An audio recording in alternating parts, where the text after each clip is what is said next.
Fan club cut outs, பால் அபிஷேகம், ஒரு cinema star வந்து அரசியலுக்கு வருது. TN 2026 டீசர் வெளியானதுக்கு அப்புறம் நிறைய கம்பேரிசன் அண்ட் டிபேட்ஸ் போயிட்டு இருக்கு சோஷியல் மீடியால. படத்தோட டீம் என்ன சொல்லியிருக்காங்கன்னா, நாங்க யாரையும் டார்கெட் பண்ணல அப்படின்னு சொல்லியிருக்காங்க. ஆனா உண்மை என்ன, அவங்க கிட்டே கேட்டு தெரிஞ்சுக்கலாம். நம்ம கூட இருக்காங்க, வாங்க பேசலாம். Hi sir. வணக்கம். வணக்கம். ரெண்டு பேர் எப்படி இருக்கீங்க? நல்லா இருக்கேன். நீங்க எப்படி இருக்கீங்க? நல்லா இருக்கேன் சார். இப்போ வந்து படத்தோட டீசர்லாம் பார்த்தோம். அதில் வந்து உங்களோட லுக்கு, நீங்கள் நடந்து வர ஸ்டைல், அந்த கெஸ்டர் எல்லாமே பார்க்குறப்போ ஒரு ரியல் லைஃப் பர்சனோட ரிசம்பிள்ஸ் மாதிரி இருக்குது. அது வந்து நீங்கள் இன்டென்ஷனலாக பண்ணதா இல்லை கேரக்டர் டிசைனா சார்? கேரக்டர் டிசைன் தான் அது. எப்படின்னா முதல்ல ஒரு லுக்கு நாங்கள் பிளான் பண்ணியிருந்தோம். அது வந்து பக்கத்து ஸ்டேட்டில் இருக்க ஒரு தலைவர் சொல்கிற மாதிரி இருந்தது. அது மேபி இந்த தமிழ் லாங்குவேஜில் பக்கத்து ஸ்டேட்னா அதை சென்சார் ஒரு வேலை அப்ஜெக்ட் பண்ணலாம்னு சொல்லிட்டு தாடியெல்லாம் வச்சு பண்ணோம். ஒரு 55 வயசு கேரக்டர் எப்படி இருப்பார், நல்லா கிரே ஹேர் இருக்கும், அப்படி இருக்கும், அந்த மாதிரி வச்சு பண்ணோம். பட் எவென்ச்சுவலி கடைசியில் விஜய் சார் வந்து அந்த ஃபர்ஸ்ட் இது பண்ணார் இல்லையா, அதுக்கு முன்னாடியே நாங்கள் அந்த டெஸ்ட்லாம் பண்ணிட்டோம், ஷூட்டும் போயிட்டோம். அதுக்கப்புறம் தான் அவரோட முதல் பேரணி நடந்தது. அங்கே நாங்கள் நினச்சோம் அது வந்து அப்போ எங்கள் மனசில் பட்டது ஜனநாயகன் ஷூட்டிங் இருந்ததுனால அவர் அந்த கண்டினியூட்டியில் இருக்காரோ அப்படின்னு நினச்சோம். அப்புறம் அதே லுக்கு மேட்டு நாங்கள் எங்களுக்கு தெரியல, நாங்களும் ஷூட் பண்ணிட்டோம். இப்போ டீசர் வந்தோடனே எல்லாரும் அதை பற்றி பேச ஆரம்பிச்சிருக்காங்க. அது வந்து ஒரு போர்ஷன் தான், அந்த லுக்கு அந்த படத்தில் ஒரு போர்ஷன் தான். இதை விட்டுட்டு இன்னும் 5 லுக் இருக்குது, 5 டிஃப்ரெண்ட் லுக் இருக்குது. அதெல்லாம் ஒன் ஆஃப்டர் அனதர் இப்போ வெளில வரும். எல்லாமே டீசரில் வருமா இல்லை படத்தில் தான் நாங்கள் பார்க்க முடியும்? படத்துலையும் பார்க்கலாம். செகண்ட் டீசர் ட்ரெய்லர்லாம் விடுவாங்க இல்லையா, அதில் உங்களுக்கு. Okay sir. சார், அந்த கதையை வந்து ஒரு வருஷத்துக்கு முன்னாடியே எழுதிட்டீங்க அப்படின்னு சொல்லியிருந்தீங்க. ஆனால் டீசரை பார்க்குறப்போ அதெல்லாம் இப்போ நடக்கிற மாதிரியே இருக்குது. இது வந்து கோஇன்சிடென்ஸா இல்லை நீங்கள் உங்களோட அரசியல் புரிதல் அப்படின்னு சொல்லலாமா சார்? தலைவர்கள்ட்ட கருத்து வேறுபாடு ஏற்படுவதும், கருத்து வேறுபாடு ஏற்பட்டவர்கள் இன்னொரு கட்சியில் சேர்வதும், அல்லது கருத்து வேறுபாடு ஏற்பட்டு தனியாக வந்து அவர்கள் தனி கட்சி ஆரம்பிப்பதும், நான் நம்பகத்தன்மையோடு என் கூட இருந்தவங்க டபக்கு ஜம்ப் பண்ணி ஓடுவதும், அல்லது அவன் என்ன பண்ணால் நன்னை விட்டு விலகி போவான்னு அவனை கோபத்தை கிளறி விட்டு அவனை கட்சியை விட்டு விளக்குவதும் இன்று அல்ல நேற்று அல்ல, ஆதி காலமாக நடக்கிற விஷயங்கள் தான் இல்லையா?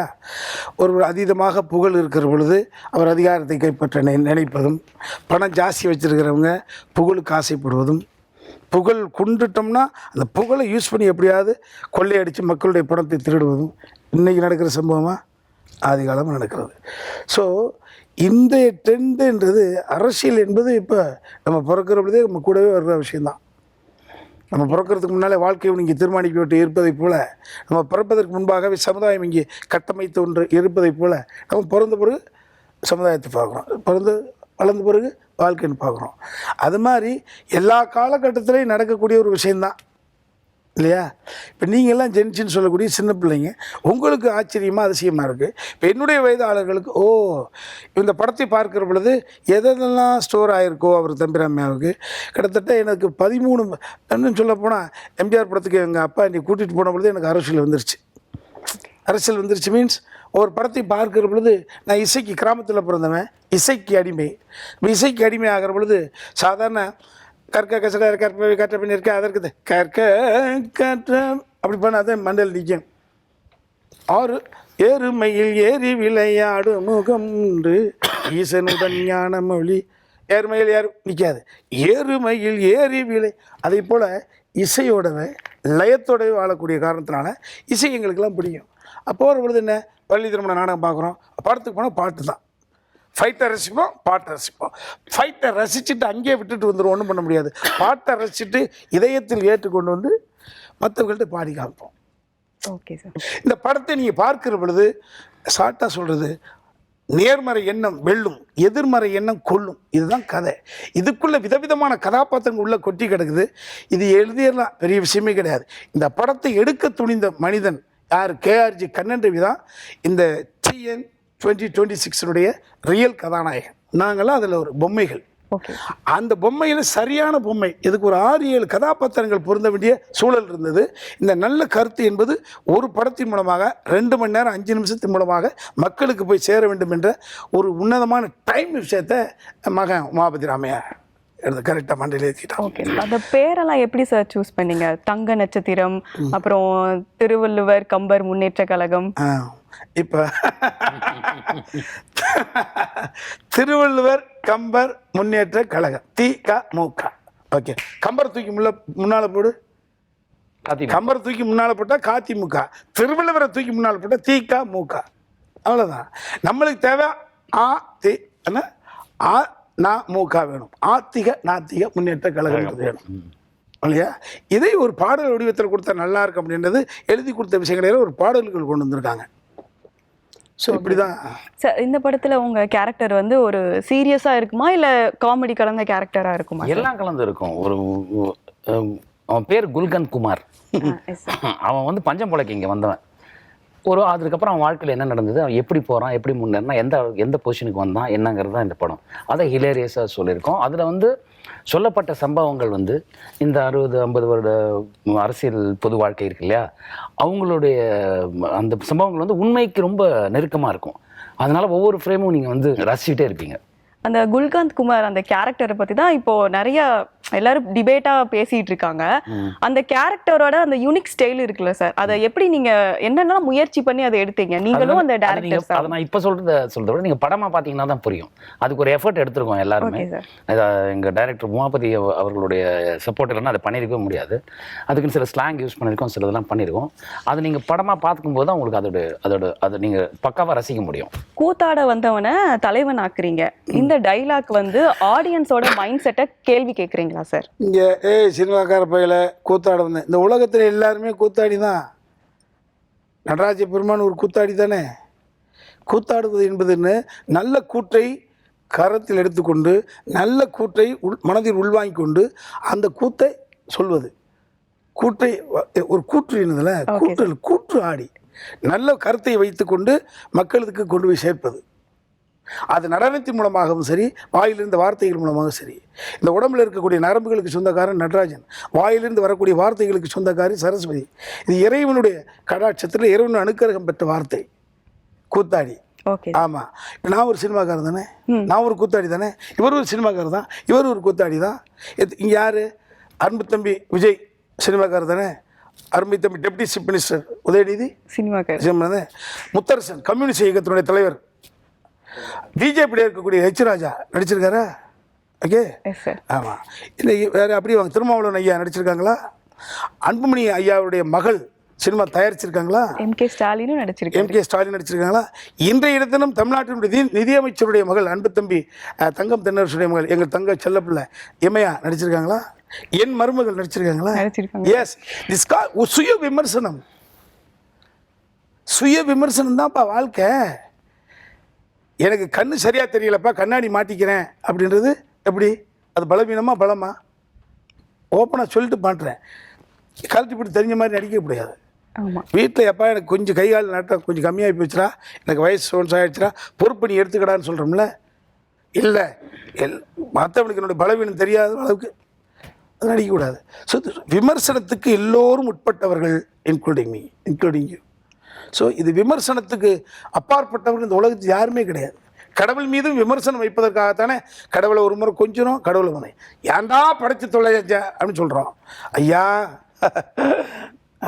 நல்லது கை வரப்படுது, அப்பா தேடுறது கிடைத்து விட்டது, இந்த கையை விட்டு நகராத அளவுக்கு நீ காப்பாற்றிடுறான்னு சொல்கிறோம்.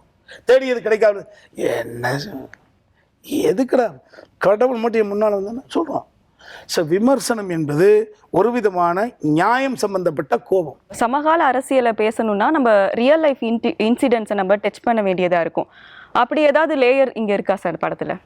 அரசியல் இது வரைக்கும் என்னெல்லாம் நடந்திருக்கோ, பணம் சொன்ன மாதிரி ஒரு கட்சியிலேருந்து இன்னொரு கட்சிக்கு போயிருக்காங்க, ஒருத்தர் வாழ்க்கையில் பிரச்சனை வந்தது, குடும்பத்துக்குள்ள பிரச்சனை வந்தது, இது மாதிரி இருக்கிற எல்லா காமனான விஷயங்களும் இந்த படங்களில் சொல்லப்பட்டிருக்கு.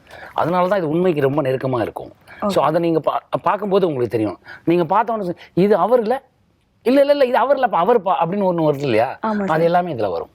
இப்போ நம்ம பார்த்துருக்கோம்ல சார், அந்த இம்சை அரசன் 23ஆம் புலிகேசி, அந்த பொலிட்டிக்கல் சட்டையர் படம்னாலே ஏதாவது கருத்து சொல்ல வருவாங்க, அந்த மாதிரியா?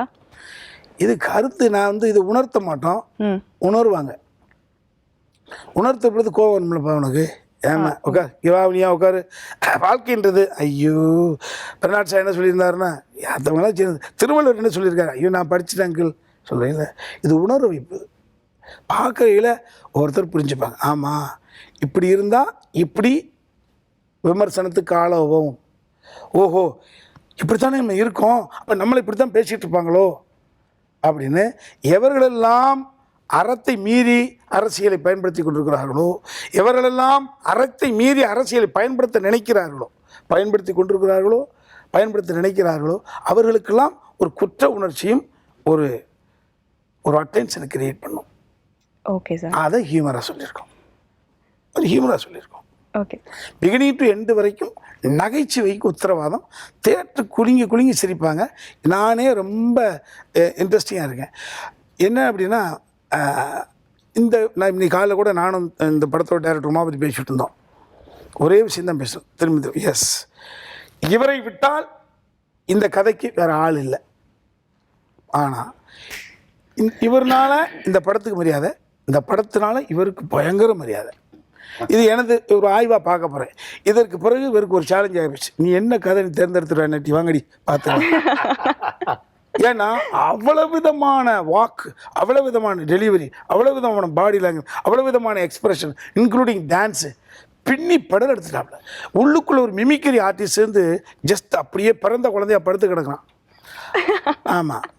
அதனால் இந்த இந்த இந்த இந்த இந்த மண்ணை எப்படி வேணாலும் எடுக்கலாம் அப்படின்ற எங்களுக்கு ஒரு ஆசை.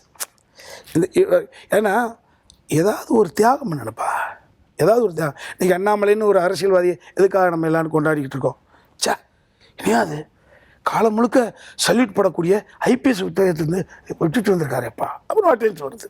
அப்புறம் அன்புமணி ஐயா மேலே என்ன மாதிரி, சே அவர் நினச்சிருந்தா ஒரு கிளினிக்கை வச்சுட்டு ஒரு ஓரமாக உட்காந்துட்டு அப்படி ஜம்முன்னு இருக்கலாம்யா. சே ஆமாம். அப்படி நம்ம திருமாவளவன் ஐயா மேலே சே அரசு உத்தியோகத்தை தியாகம் பண்ணிட்டு ஒரு வக்கீலுக்கு படிச்சுட்டு என்ன ஒரு முனைவர். சே இல்லை, எதையும் ஒன்று இழந்து வருகிற பொழுது ஒருத்தர் எல்லாருக்கும் மேலே மரியாதை வரும். அதே போல் எதையுமே இழக்காமல் ஒட்டுமொத்தம் உள்ள பூந்து அப்படி அல்லணும்னு நினைக்கிற பொழுது அன்பு தம்பி விஜய் அவர்களை பற்றி ஏன் பேச பொருளாக இருக்கிறாரு. மார்க்கெட் இழந்துட்டு வரல, மார்க்கெட்டில் உச்சத்தில் இருக்கிற பொழுது வர்றாரு. இன்னும் சொன்னால் அவர் தானே உச்சபட்சமாக இருந்தார். ஸோ இது பேச பொருளாக இருக்குல்ல. அது மாதிரி தம்பி நட்டியை பொறுத்தளவு நான் ஒரு சினிமாக்காரன். உச்சபட்சம் அமிதாப் பச்சனை தொட்டா போதும்ல. அமிதாப் பச்சன் இவருடைய ஒளிப்பதிவுக்குள்ள அமிதாப் பச்சன் வந்துட்டாரே. ஆனால் இவர் நினச்சிருந்தா இந்தியில் அப்படி எங்களுக்கு தான் தெரியும். அதெல்லாம் அந்த பார்வையாளருக்கு தெரியாது. எவ்வளவு நாள் கோடியாக மும்பையில் 5 ஃப்ளாட்டை வாங்கி வச்சு அப்படி உட்காந்துட்டு இவரை தேடி வாய்ப்புகள் வருகிற பொழுது அதெல்லாம் ஒதுக்கிட்டு தமிழ் சினிமா நடிக்கணும்னு ஒரு பையன் வர்ற பொழுது நானும் ஆரம்பத்தில் கோவப்பட்டேன். எவ்வளோ பெரிய இந்த படத்தை பார்க்கலாம். ஆத்தாடி 5 பக்கம் கொடுத்தாலும் டயலாக் காட்டிக்கிறாப்புல, டப்புன்னு நடை மாற்றினாப்புல. உமாபதி சார் அந்த எக்ஸ்பிரஸ் கொடுக்குது. அப்போ தான் தெரியுது, ஓ எவ்வளவு விஷயத்தை தியாகம் பண்ணிட்டு வந்திருக்காப்புல. இந்த படம் என்பது இவர் பரபரப்பான ஒரு இடத்துல உட்கார வைக்கிற பொழுது, ஏன்னா அவர் அந்த உயரத்துக்கு என் எழுத்து ஒரு விதமாக காரணம்ன்ற பொழுது, அவர் இவ்வளோ இப்படி நடிப்பை வாங்கியிருக்கான் என் மகன் அப்படின்ற பொழுது எங்களுக்கு ஒரு சுய சுகம் கிடைக்கும். அதுக்கு நான் காத்திருக்கேன். பார்த்தாந்தீங்க. ரொம்ப நன்றிண்ணே. எப்படி சார் நீங்களும் உங்கள் பையனும் 2 பேரும் டிஸ்கஸ் பண்ணீங்களா இவர் தான் நம்ம சூஸ் பண்ண போகிறோம் அப்படின்ட்டு? நான் கதையை எழுதிட்டு பண்ணிட்டேன். அவன் சொல்கிற பொழுது அவன் தான் சொன்னான், யார் பண்ணலாம் எதாவது சொன்னேன். எஸ் சூர்யா பண்ணலாமா, அது பண்ணலாமா, இதை பண்ணலாம் ஒரு விவாதம் பண்ணியிருக்கும்ல. அன்றைக்கி எதை சூர்யா சொன்னேன். அவன் டிஸ்கஸில் இருந்தாப்பா அதுக்கு ஒன்று நான் எதையோ பெருசாக ஒன்று மிளந்திருக்கேன்னு மட்டும் எனக்கு தெரியுது அப்படின்னாப்புல சொன்னேன்ல அன்றைக்கி வீட்டில் இருக்காது. ஸோ அப்படி சொல்கிற பொழுது அவன் தான் ஒரு விஷயம் கதை ஏற்றிட்டான். நான் இந்த வசனமாக கருத்துக்களாக மண்டையில் சோறு வாங்கிட்டேன். உமாவதி இதை வீட்டில் உட்கார்ந்து போட்டு தானே 6-7 கதை இருக்கும், எல்லாம் அவனுக்கு தெரியும். இந்த மாதிரியான விஷயத்தை அரசியல் கதையை ஒருத்தர் ஹேண்டில் பண்ணுறது ரொம்ப சிரமம் இல்லை. அது வெகுஜன மக்களுக்கு புரியுற மாதிரி அதை நான் கருத்துக்கிட்டேன். இப்போ இவனுக்கு புரிஞ்சிருச்சுன்னா இந்த சமுதாயத்துக்கு புரிய வச்சிருவான். இப்போ இளைய சமுதாயத்துக்கு புரிய வச்சிருவோம். அதுதான் எனக்கு. ஸோ அப்பா உள்வாங்கிட்டான். இப்போ அர்ஜுன் சார் முதற்கொண்டு அவனுக்கு ஹீரோ கம் டேரக்டராக தான் போகணும்னு நினச்சிக்கிட்டு இருக்கிற பொழுது இல்லை நெப்போட்டிசம் அது எதை சொல்லுவாங்க. நான் டெக்னீஷியனாக பொறுப்பு பண்ண பிறகு வர்றேன் அப்படின்னா அது பெரிய சந்தோஷம் தானே ஒரு ஃபாதராக. அது சுதந்திரம். அப்படி ஒரு அவன் தான் சொன்னான், நட்டி சார் செமையாக இருப்பார்ப்பா அப்படின்ற பொழுது, சூப்பரா அப்படின்ற பொழுது அதுக்கு தயாரிப்பாளர் ஒத்துக்கணும்ல. இப்போ ஒவ்வொருத்தருக்கும் ஒரு மார்க்கெட் வேல்யூ. இப்போ நட்டி சார் ஹீரோ, நான் நான் சப்போர்ட்டிங் த்ரூ அவுட்டாக நடிச்சிருக்கேன் அவர் கூட. ஆனாலும் கூட கதை இவருடைய எங்களுக்கு கூட பட்ஜெட்டு ஒன்று இருக்குல்ல. அப்படி இல்லாமல் இந்த கதை என்ன கேட்குதோ, எவ்வளோ கிரௌடு கேட்குதோ அந்த கதை மேலே பணத்தை போட்டார் பார்த்தீங்களா. ஸோ கண்ணன் ரவி சார், அதனால தான் அவர் மேலே பெரிய மரியாதை. Previous triple super duper hit. நேற்று கூட சித்ரா லட்சுமணன் சார் ஒரு நிகழ்வில் சொன்னார், பாவரிசை இயக்குன தயாரிப்பாளரை போல் டி வரிசை தயாரிப்பாளர் ட்ரிபிள் டி, இது கூட TN. ஸோ அந்த டிஸ்கஷன் என்பது அப்படி தான். நான் எழுதி கொடுத்துட்டேன். ஸ்க்ரீன் பிளேயிலேருந்து டயலாக் மாற்றம் செய்வதிலிருந்து மியூசிக் டைரக்டர்கிட்ட நான் ஆக்சுவலி மியூசிக் தான் ஆமாம் என்னையெல்லாம் தள்ளி விட்டாங்க கீழே. தர்புகா சிவா லிரிக் ரைட்டர் வேறு எல்லாத்தையும் வச்சுட்டு முழுக்க அவன் கண்ட்ரோல் எடுத்துட்டு ஒன் மேன் ஷோ வச்சுட்டான். ஸோ இந்த டோட்டல் கிரெடிட் அவன் தான். கதை இஸ் ரியலி ஒர்த். உமாபதி அவர்கள் வந்து ரொம்ப அருமையான ஒரு இயக்குனர். இவருக்கு அது முதல் படமாக இருந்தாலும் அவர் எடுத்த விதமும் சரி, இந்த படத்தோட அவுட்புட்டும் சரி, நீங்கள் அவ்வளோ ரசிப்பீங்க. ஒரு 5-6 படம் இயக்குன ஒரு அனுபவம் உள்ள இயக்குனர் இயக்குனர் எப்படி இருக்கும் அப்படி தான் இருந்தது ஒவ்வொரு விஷயமும். அவர்கிட்ட ரொம்ப பிடிச்ச விஷயமே ரிஹர்ஸ் பண்ணும்போதே அவர் கரெக்டாக பிடிச்சிடுவார். இப்போ அண்ணெல்லாம் வந்து இப்போ எவ்வளோ விஷயங்கள் சொன்னார், அது மாதிரி அண்ணன் அருவி மாதிரி கொட்டிக்கிட்டே இருப்பார் இம்ப்ரவைசேஷன் போது. இவருக்கு அடிக்கிற இதுக்கு நம்ம கவுண்டர் அடிக்கிறது ரொம்ப கஷ்டப்படுவோம் நம்ம. ஸோ அது என்னென்னா அதுலேருந்து நாங்கள் பேசி இம்ப்ரவைஸ் பண்ணுவோம். ஒரு 3 ரிஹர்சல் 4 ரிஹர்சல் போயிருக்கோம் எல்லா ஆர்டிஸ்ட் காம்பினேஷனோட. அதில் கரெக்டாக சொல்லுவார், இந்த ஃபஸ்ட்டு ரிஹர்சலில் ஒன்று பண்ணிங்கள்ல அது இந்த பாயிண்டில் வரணும், அந்த தேர்டில் ஒன்று பண்ணிங்களா அது இந்த பாயிண்டில் வரணும், அந்த செகண்டில் ஒன்று இருந்துங்களா அந்த எண்டு அது இந்த இடத்துல வரணும், எனக்கு இது பண்ணிங்க, இது ரெக்கார்ட் பண்ணியிருந்தால கூட போய் பார்த்துக்கலாம், நம்மளே ஏதோ ஒன்று பண்ணிட்டோம் அப்படி மைண்ட்ல அவர் மைண்ட்ல அப்படி ஸ்டோர் பண்ணி வச்சுக்குவார். ஸோ எல்லாத்துக்கும் ரெஃபரன்ஸ் வந்து டக்குன்னு பிடிச்சிடும். அப்படி நீங்கள் இந்த இதை வந்து யூனிக்காக எல்லாருக்கும் போகிற மாதிரி இந்த ஸ்கிரிப்ட் இருந்தாலும் அதை எல்லாருக்கும் போகிற மாதிரி எடுத்தது அவருடைய ஒரு விஷயம். அது சாதாரண விஷயமே கிடையாது. அந்த மாதிரி பண்ணுறது அவ்வளோ யோசனை சிந்தனை 200% இருந்தால் தான் உங்களுக்கு அவ்வளோ வரும். நிறைய டேக்லைன்ஸ் பார்த்தோம். நாளை நமதே, அப்புறம் வந்து டைம் டு லீட், இந்த மாதிரி டேக்லைன்ஸ் பார்த்தோம். இந்த டேக்லைன்ஸுக்கு ஸ்க்ரீன் பிளேல எவ்வளோ இம்பார்ட்டன்ஸ் கொடுத்துருக்கீங்க? இது வெறும் பஞ்ச் லைன் மட்டும்தானா, இல்லை படத்தோட மைய கருத்தே இதுதானா? இப்போ தம்பி சொன்னார்ல, இது அடுத்த தலைமுறைக்கு புரிய வைப்பதற்காக ஜஸ்ட் அவன் ரெஃபரன்ஸ் எடுத்திருக்கான். இப்போ தர்புகா சிவா வந்து ரீரிகார்டிங், அவர் வந்து melody king Darbuka Siva. But இதுக்கு வந்து ஃபன்னு தேவை, ஃபுல் என்டர்டெய்னிங் தேவைப்படுது, ஒரு ஆடியன்ஸு மனோபா. அதனால் எல்லாத்தையும் அவன் ரெஃபரன்ஸ் எடுத்துகிறான். லுக்கு எது அதான் சொன்னேன், கதையை கொடுத்துட்டேன். இந்த ஜென்ரேஷனுக்கும் புரியணும், ப்ரீவியஸ் ஜென்ரேஷனுக்கும் புரிஞ்சுக்கும், இந்த கதையை சொல்லிடும். பட் இப்போ புரிய வைக்கிறதுக்காக அவன் மெனக்கட்ட விஷயங்கள் தான் இந்த பஞ்சு லைன்ஸு அத்தனையும் அவன் எடுத்துக்கிட்ட விஷயந்தான். நானே நம்ம புது படம் பார்க்கல. ஒரு ரைட்டு எடிட்டர் கொஞ்சிறாங்க, எல்லாம் ரசிச்சிட்டாங்க, போயிட்டாங்க. ப்ரொடியூசர் படம் பார்த்துட்டாரு மீன்ஸ் நான் சொல்கிறது இந்த மியூசிக்கெல்லாம் கம்ப்ளீட் ஆகாத அந்த வருஷம். பட் நான் அன்றைக்கி கூட ப்ரொடியூசர் உள்ளே பார்த்துக்கிட்டு நான் வெளியே தான் உட்காந்துட்ருக்கேன். ரொம்ப ஹாப்பி, ரொம்ப மன மகிழ்ச்சியோடு வந்தார். ஏன்னா மகன் டைரக்ட் பண்ணியிருக்கான், அவர் இவ்வளோ பணத்தை போட்டிருக்காரு, உச்சபட்சம். அதனால தான் அந்த நேற்று ப்ரெஸ் மீட்டை பாருங்கள், பெரிய செட்டாக போட்டு இந்த படத்துக்கு இவ்வளோ பெரிய ப்ரமோக்கு செலவுக்க வேண்டிய அவசியம் இல்லை. அவர் படத்தை பார்த்து வீரியம், ஒரு விஷயம் கிடைச்சிருச்சு. ஒரு பிரம்மாண்டமா மாநாடு மாதிரிலாம் போட்டு வச்சிருந்தாங்க. அது அந்த படத்தை பார்த்துட்டு அந்த உணர்வு தந்த விஷயம் அது. நம்ம ஆடியன்ஸையும் நம்ம ரியலி அப்ரிஷியேட் பண்ணி தான் ஆகணும். இந்த ஒரு சின்ன புது கண்டென்ட் வந்துச்சுன்னா அதை வந்து க்ளீனாக வெல்கம் பண்ணிடுவாங்க. அது பெரிய விஷயம். அந்த இப்போ வரைக்கும் 40 lakhs வந்து பார்த்துருக்காங்க அந்த டீசரை ஆர்கானிக்காக. அது யூஸ்வலாக ஜென்ரலாக என்ன பண்ணுவாங்க, அதை ஜென்ரேட் பண்ணுவாங்க ஒரு கண்டென்ட்டை கொண்டு போய் சேர்க்கறதுக்காக. அது ஒரு முனைப்பு இருக்கும், அது பெரிய டெக்னிக்கல் ஒர்க்லாம் இருக்குது அதில். இது எல்லாருடைய சேனல்லையே போட்டு ஆமாம் அவங்க இதிலே போட்டு ஆர்கானிக் வியூஸ் வந்துட்டே இருக்குது. அது ஒவ்வொரு வாட்டியும் எப்படியும் காலவருக்கு ஒரு ஃபோன் வரும், என்ன பண்ணி வச்சுருக்கீங்கன்னா. இதுக்கப்புறம் ட்ரெய்லர்லாம் வரும், பார்த்தாங்கன்னா அவங்களுக்கு தெரியும் இது வேற ஒன்று, இது நம்ம நினைக்கிறத விட இது இன்னும் பெட்டராக இருக்கும் அப்படின்றது வரும் அவங்களுக்கு. ஃபேமிலி ஆடியன்ஸ் கடப்படமாக இருக்கும். அதே மாதிரி எனக்கு தெரிஞ்சு ரிப்பீட்டட் ஆடியன்ஸ் வருவாங்கன்னு எனக்கு தெரியுது. என்னோட பர்சனல் நம்பிக்கை எனக்கு கண்டிப்பாக இதுக்கு ரிப்பீட்டட் ஆடியன்ஸ் வருவாங்க. ஏன்னா அந்த சீன் அப்படி இல்லை, அது அவர் இல்லை, இது இவர் இல்லை, உங்களோட ஒரு டிபேட் ஒன்று வாட திருப்பி பார்க்கலாம், இது இவரா இருக்குமோ இது அவரா இருக்குமோ அப்படின்ற கன்ஃபியூஷன் வரும். அது வந்து 2-3 முறை பார்ப்பாங்க. அது வர்றதுனால 2-3 முறை இப்படி ஆர்கானிக் வியூ வந்தது காரணமே அந்த டீசரை ஒருத்தர் ஒரு கைலாசம் ஒரு லாரி போகுது, அந்த நாங்கள் ஒரு லாரியில் மக்கள் வராங்கன்னு ஷார்ட் எடுத்துருக்கோம், அந்த லாரியில் கைலாசன்னு போட்டிருக்கு, அதை ஒருத்தர் டீகோட் பண்ணிட்டு இருக்காரு.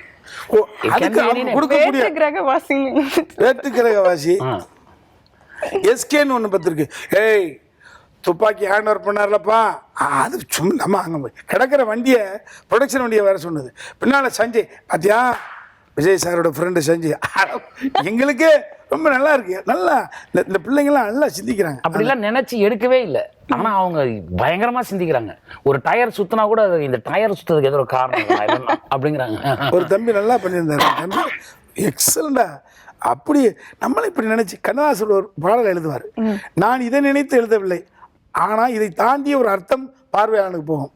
அதே போல் நம்ம யதார்த்தம் எழுதுனதெல்லாம் பார்வையானுக்கு வேறு ஒரு விஷயம் தெரியுதுல்ல, அதுக்கு தான் நம்ம காத்திருக்கோம்.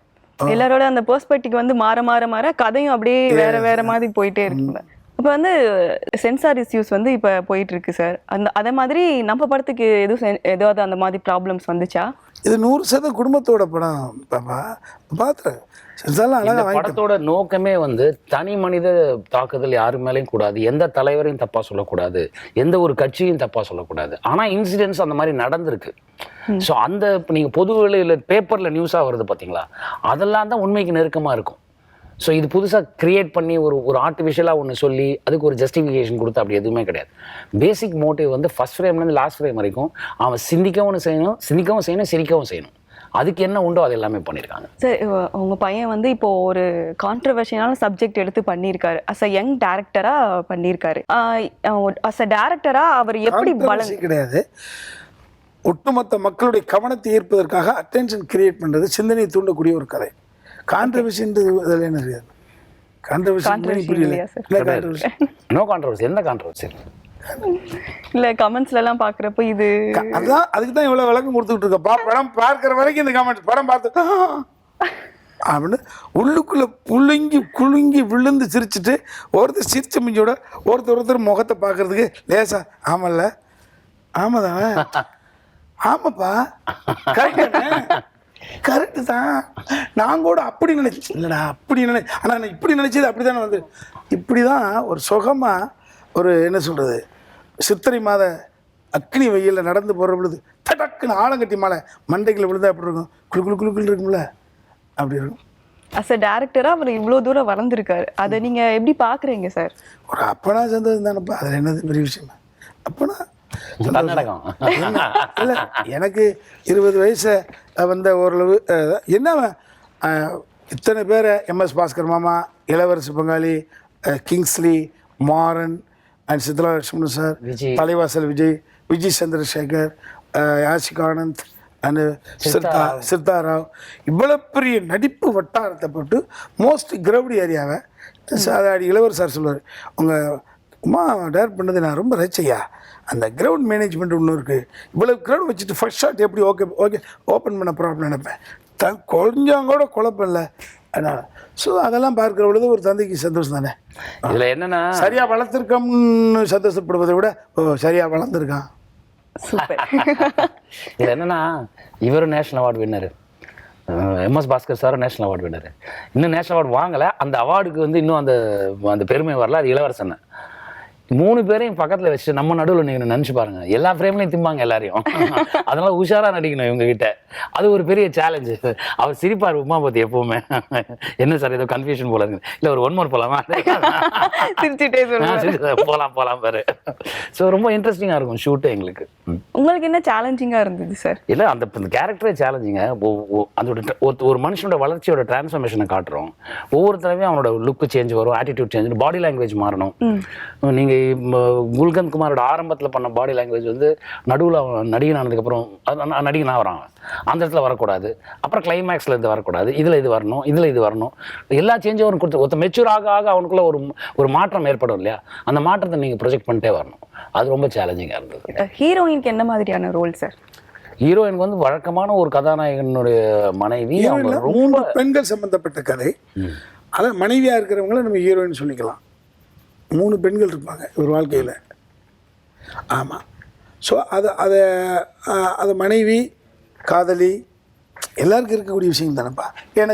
எனக்கு வந்து எனக்கு என் கதையில் எனக்கு ஒரு ஒய்ஃப் இருப்பாங்க, எனக்கு ஒரு காதலி இருப்பாங்க, எனக்கு ஒரு அம்மா இருப்பாங்க, எனக்கு அம்மாவோட அக்கா இருப்பாங்க.